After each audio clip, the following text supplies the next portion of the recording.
Deep in the jungle, a troop of Viking warriors was taking a brief respite in the forest, completely unaware that danger had quietly crept up on them. They watched as a dense hail of arrows came flying towards them. At Ragnar's command, everyone immediately grabbed their shields, forming a tortoise-shell formation. This was the Vikings' famous testudo tactic, and today they would let the English experience its formidable power firsthand. Seeing that the arrow barrage couldn't harm them in the slightest, the enemy army had no choice but to cease firing. Ragnar peered through the gaps and saw a large number of fully armed soldiers slowly approaching them. Do not be dismayed. Meet everything head on. Whether we live or die today is already in the hands of the gods. They already know if we sup with them tonight, so fear not. Fight well, and if you fall, surely Odin will take you to Valhalla. Seeing the enemy troops charging over, the Vikings remained motionless, huddled in their formation. When the enemy got close, those on the outer perimeter holding shields firmly withstood their impact, while those in the middle grabbed swords and spears, viciously stabbing at the enemy.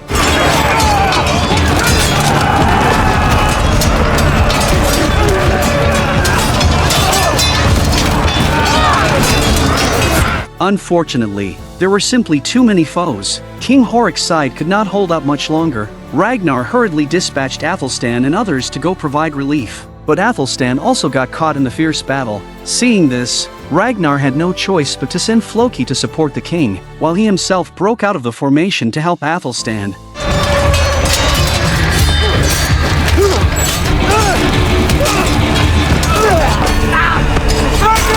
A soldier took the opportunity to launch a sneak attack on Ragnar. Fortunately, Athelstan arrived just in time and killed him, hacking the soldier to death with a few swings of his axe without any hesitation. After temporarily escaping danger, they returned to the tortoise formation. Seeing the enemy surrounding them in impenetrable layers, Ragnar immediately ordered them to open a gap. The torrent of people directly caused the enemy troops to trample each other.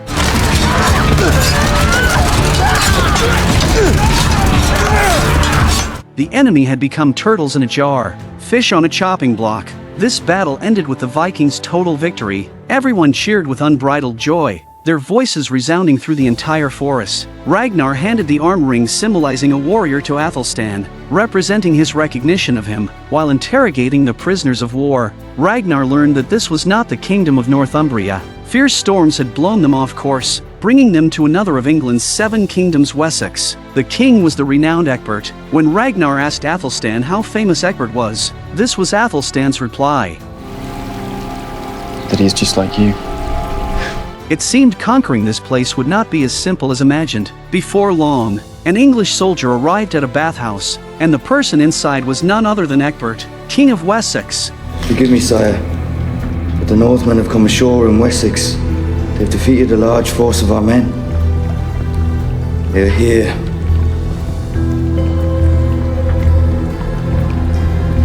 After a massive skirmish, the group didn't linger for a moment. They immediately headed to a church and began looting. This was the largest church in Wessex. When the villagers discovered invaders, they hurriedly hid inside the church and concealed all the valuables. The guards also rushed out, ready to engage in battle.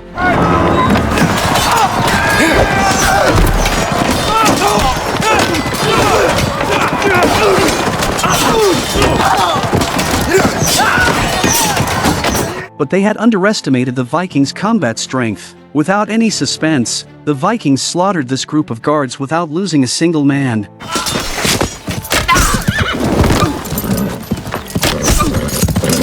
But when they reached the church, they found the hall was completely empty. Just as they were feeling dejected, Athelstan confidently declared that the treasure was right under their feet. Everyone opened the wooden chests and indeed discovered a secret passage. Inside, they found a large quantity of gold, silver, and precious jewels.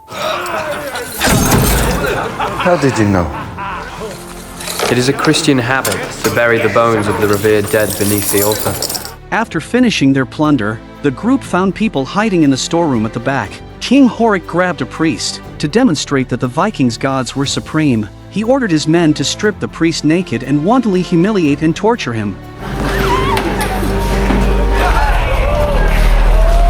Athelstan couldn't bear to watch anymore. He went straight over and ended the priest's suffering with one slash of his knife. At the same time, Egbert had already received news of the church being raided, but he had no way to respond because the previous skirmish had consumed the majority of his troops. Egbert thought of a plan. He sent a bishop to pretend to negotiate with Ragnar, buying himself time to muster his army. Meanwhile, the Vikings had already set up camp by the river. Ragnar was studying the soil with Horik. Horik looked at the soil in Ragnar's hand, puzzled. How was this any different from their own soil? Everywhere we go, there are crops. There is food growing. I am a farmer. I'm the son of a farmer. And this is what I understand. Compared to our poor countries where it is hard to farm, hard to live. Here, it is easy. Horik only had eyes for gold and silver treasure, but Ragnar was very different. The parts of Denmark and Norway where the Vikings lived had scarce arable land and long, harsh winters. Life resources were extremely lacking, but England had fertile soil and a pleasant climate, so Ragnar wanted to lead the Vikings to migrate here. But the problem was, how could Egbert be willing to cede land to them? Before long, the bishop sent to negotiate, Edmund, finally arrived at Ragnar's encampment. Edmund asked Ragnar, since they had already plundered enough gold and silver, why weren't they leaving? What more did they want?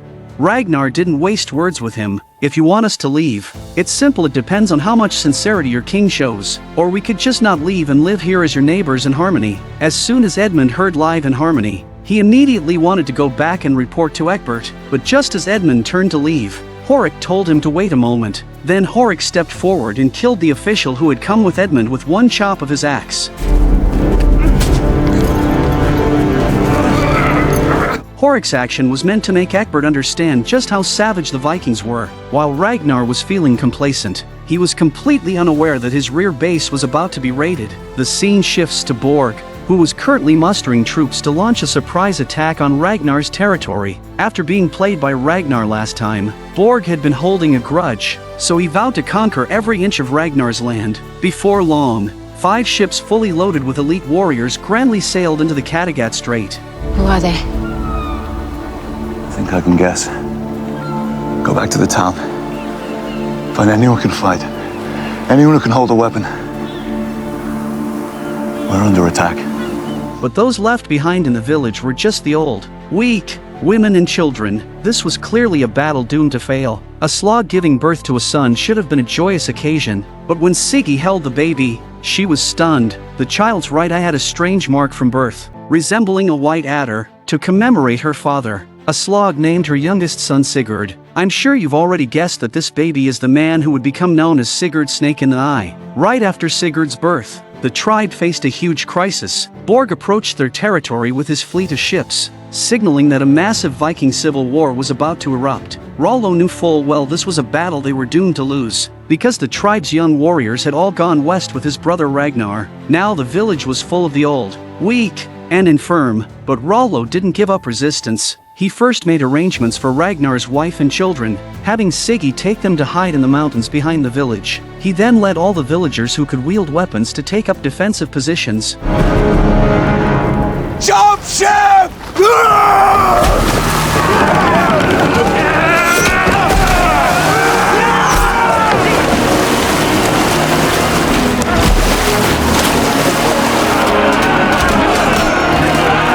But Rollo was the only one in the village with combat ability. How could he possibly be a match for so many young warriors? Before long, the villagers on the shore were either dead or wounded. To avoid unnecessary casualties, Rollo had no choice but to retreat with the remaining villagers to the town.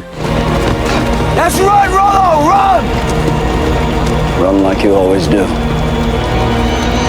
However, what Borg didn't know was that Rollo had already set a trap here. When Borg's soldiers ran into an alley, the villagers grabbed weapons they had hidden in advance and unleashed a frenzied assault.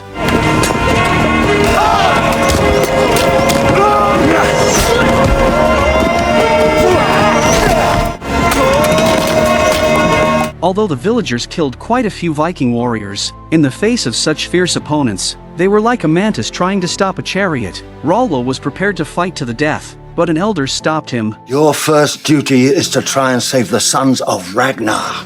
Surrender! Rollo, let me speak for the gods, for I will shortly join them in their bright halls. But you You have other work to do here. Go. Although Rollo didn't want to leave, his top priority now was to ensure the safety of Ragnar's wife and children. Left with no choice, Rollo had to leave the elder in charge. The elder came out and pretended to surrender. When the men from the other side approached, he chopped at them with his axe. The uneven melee bought precious time for Rollo and the others to retreat. Hearing the screams coming from the village, Rollo's heart felt as if it were being sliced by knives. He vowed to make Borg pay with blood. After several days on the run, Rollo and his group finally arrived at a dilapidated farmstead. Rollo wanted to set up camp here, but a slog, accustomed to a life of luxury, was very reluctant. If we were to find such a place, it'd only take a few days before someone took the news to Borg. We will survive this. Believe me, you and I can survive this. It will make you stronger. It will make your son stronger also. And so, the group of a dozen or so people settled down here. Meanwhile, on the other side, Borg, having occupied Ragnar's territory, began managing the land. He summoned all the people to the square and enumerated in detail how Ragnar had betrayed his word. He declared how he had every right to take over, and finally proclaimed his laws. There will be no law here, except mine. Whoever will deliver me the whereabouts of Ragnar's wife, his children, and his brother will be paid his or her own weight in silver and gold. From now on, only criminals will talk of Ragnar Lothbrok. To all intents and purposes, Ragnar Lothbrok is dead. Borg spotted the seer in the crowd, so he found the seer, wanting to ask about his future. Yes, I see an eagle. And the eagle is your destiny, Jarl.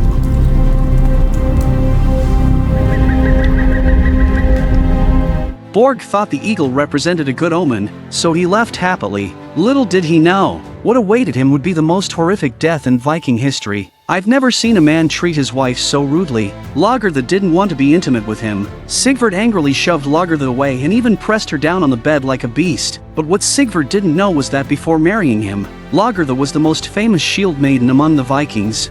Forget Ragnar. Don't! I am your husband.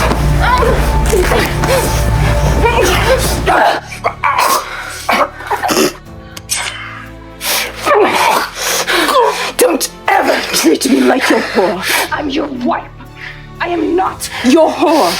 Do you understand? Hearing the sounds of fighting inside, Bjorn knew his mother was being abused again. He drew his dagger, ready to rush in and slaughter this beastly stepfather. Fortunately, Lagertha stopped him. She told her son that she would handle this matter and not to do anything foolish in the heat of the moment. With Lagertha's persuasion, this tragedy ultimately didn't happen. But how did Lagertha end up in this situation? What had she experienced these past 4 years? It turned out that after divorcing Ragnar, Lagertha had taken her son Bjorn to Hedeby, dozens of miles away. There, Lagertha married an earl with abusive tendencies. Earl Sigvard had a very bad temper. He would hit Lagertha after just a few drinks. After beating Lagertha, he would immediately regret it, saying it was all his fault and he couldn't control himself. Lagertha was extremely angry, but for the sake of her son, she had no choice but to swallow her anger. Bjorn was already an 18-year-old young man. Knowing his mother was being beaten by Sigvard, he was very upset. He declared that if this happened again, he would personally kill Sigvard. At times like this, he would think of his biological father, Ragnar. At this time, Ragnar was busy raiding England across the strait. He was preparing to negotiate with Egbert about ceding territory. Just then, a ship that had lost contact earlier arrived. The people on board brought news that Borg had captured Ragnar's territory. Upon hearing this, Ragnar immediately lost it.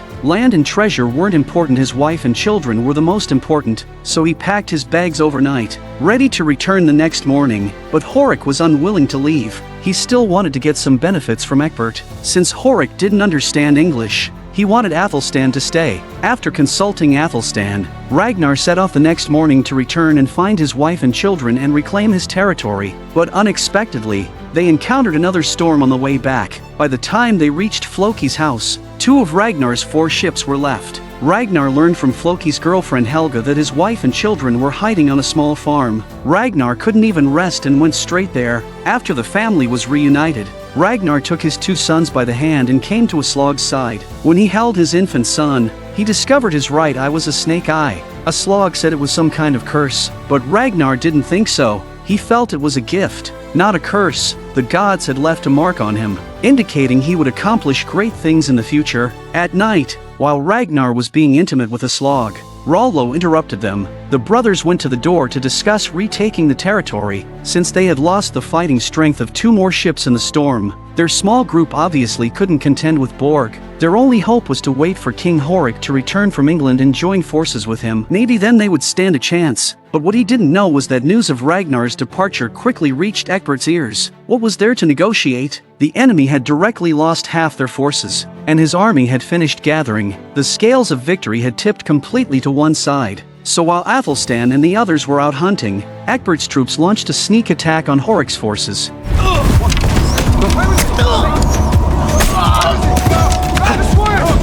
Fortunately, Athelstan was agile and wasn't hit by the hail of arrows. An exhausted Athelstan ran to a hillside and fell asleep. When he woke up, he discovered he was already surrounded. Just like that, Athelstan became a captive, and the English clearly wouldn't let a traitor like him off easily. At the same time, Bjorn also learned that his father Ragnar's territory had been taken by Borg. He really wanted to help his father reclaim the land. So Bjorn went to his mother, wanting her to persuade Sigvard to send troops. We can't. But it's not Sigvard's quarrel.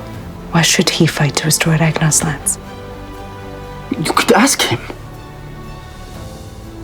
After much contemplation, Lagertha decided to have a good talk with Sigvard. To convince Sigvard, Lagertha laid out the stakes. Earl Borg had taken Ragnar's territory. Maybe before long, he would attack Sigvard's land too, but Sigvard thought Lagertha still had feelings for Ragnar and wouldn't listen to anything. Get Ragnar. Don't! I am your husband.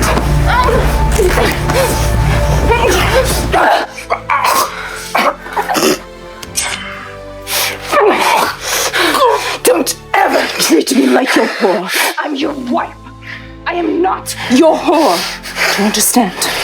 For the sake of their marriage, Lagertha didn't use deadly force against him. When she opened the door, she saw her son Bjorn standing there with a dagger in hand. His intention was clear. Lagertha told her son not to be impulsive. She would handle her own affairs. Then she closed the door and walked to Sigvard's side again. That night, Lagertha finally dealt with Sigvard. The next day, Floki saw a large group of people arrive in the square. He hurried to inform Ragnar. Floki thought it must be Earl Borg's men. Ragnar stood in the distance watching. When he saw the person he had been thinking of day and night slowly walking towards him, the corners of Ragnar's mouth curled into a smile. He came to the middle of the road and finally waited for the person most familiar to him. It has been a long time.